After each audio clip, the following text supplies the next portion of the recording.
Halo anak-anak sekalian, salam jumpa. Hari ini kita akan belajar spreadsheet oleh Ibu atau Mem Trilola Brukaro. Ini perjumpaan kita yang pertama ya nak. Kalian boleh memanggil Mem dengan nama Mem Lola ya anakku. Mari kita bekerja sama dalam 1 tahun ke depan. Spreadsheet adalah software atau program untuk menangani atau mengolah data dalam bentuk baris dan kolom. Data harus dapat berupa angka, teks, atau rumus-rumus yang kita letakkan dalam kotak atau sel yang merupakan perpotongan antara baris dan kolom. Kita belajar baris dan kolom dulu ya. Baris adalah yang terbentang secara horizontal atau kiri ke kanan. Misalnya baris 1, baris 2, baris 3, dan seterusnya. Sedangkan kolom terbentang secara vertikal atau dari atas ke bawah. Misalnya kolom A, kolom B, kolom C, dan seterusnya. Dilihat gambar ya nak. Jadi, pertemuan antara baris dan kolom terbentuklah yang namanya sel. Misalnya, baris 5 bertemu dengan kolom C, maka menjadi sel C5. Mengharap kalian mengerti ya anakku. Kita lanjut ke fungsi spreadsheet.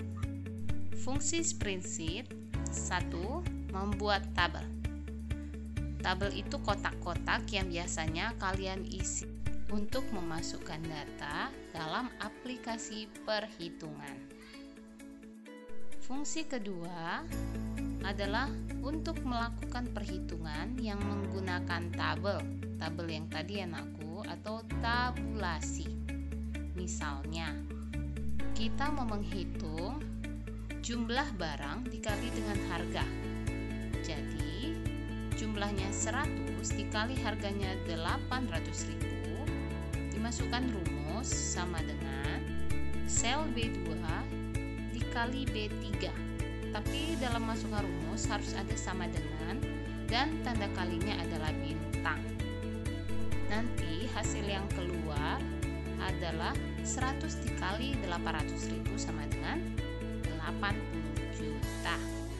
Fungsi ketiga spreadsheet adalah untuk menyusun laporan keuangan, penjualan, pembelian, daftar gaji, dan lain sebagainya.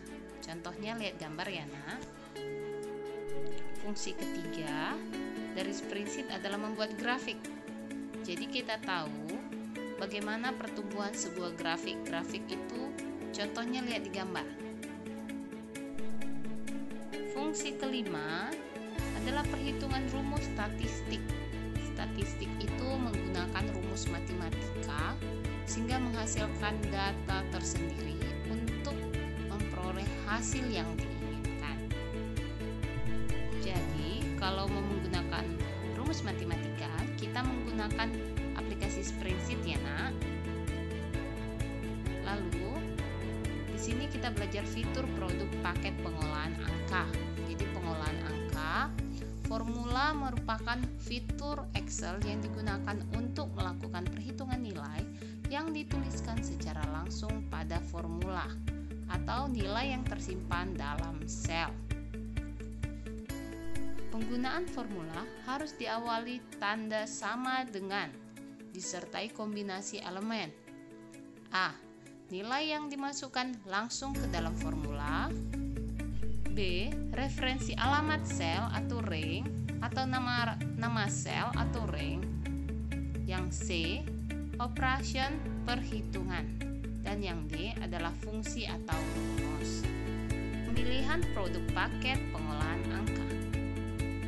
Aplikasi spreadsheet yang biasanya digunakan dalam aktivitas pembelajaran sekolah adalah aplikasi pengolahan angka dengan basis Microsoft Excel. Microsoft Excel atau biasa disebut Excel merupakan produk spreadsheet atau pengolahan data yang mempunyai kemampuan mengolah data secara luas pada bidang akuntansi, teknik, statistik, dan bidang-bidang lain yang memerlukan perhitungan dengan cepat dan teliti. Jadi biasanya yang digunakan untuk aplikasi spreadsheet itu Microsoft Excel ya nak. Lalu di sini kita dapat kesimpulan. 1. Spreadsheet adalah lembar sebar atau Microsoft atau software atau program untuk menangani pengolahan data dalam bentuk baris dan kolom. Baris dan kolom, ingat ke gambar yang pertama ya. Kalau baris dari kiri ke kanan, kalau kolom dari atas ke bawah. Yang kedua, Excel digunakan sebagai program spreadsheet yang lebih mudah digunakan dibandingkan program spreadsheet yang lain. Kenapa? Karena Excel memiliki fitur yang lebih banyak daripada program yang lain. Oke, sudah jelas sampai situ? Kalau sudah jelas, kita masuk ke tugas. Jadi, tugasnya dikerjakan ya anakku. Untuk tugas 1. Jelaskan pengertian aplikasi pengolahan angka atau spreadsheet. Ayo dilihat catatannya tadi ya. Yang kedua, sebutkan jenis aplikasi pengolahan angka yang paling sering digunakan. Hanya disebutkan aja loh. Yang ketiga, sebutkan fungsi aplikasi pengolahan angka atau spreadsheet. Dijawab ya nak. Ditulis dulu soalnya, baru langsung dijawab. Oke, pembelajaran kita hari ini sampai di sini. Dicatat semua yang mau dicatat, dikerjakan soalnya, lalu difoto. Kemudian fotonya dikirim ke Trilola atau Memlola secara japri ya nak, jaringan pribadi. Masing-masing mengirim foto lengkap dengan foto dirinya. Jadi ada satu foto yang nampak wajahnya ya nakku. Kalau ada pertanyaan, boleh langsung ditanyakan ke Mem ya nakku. Pembelajaran kita sampai di sini. Sampai jumpa minggu depan. Dadah.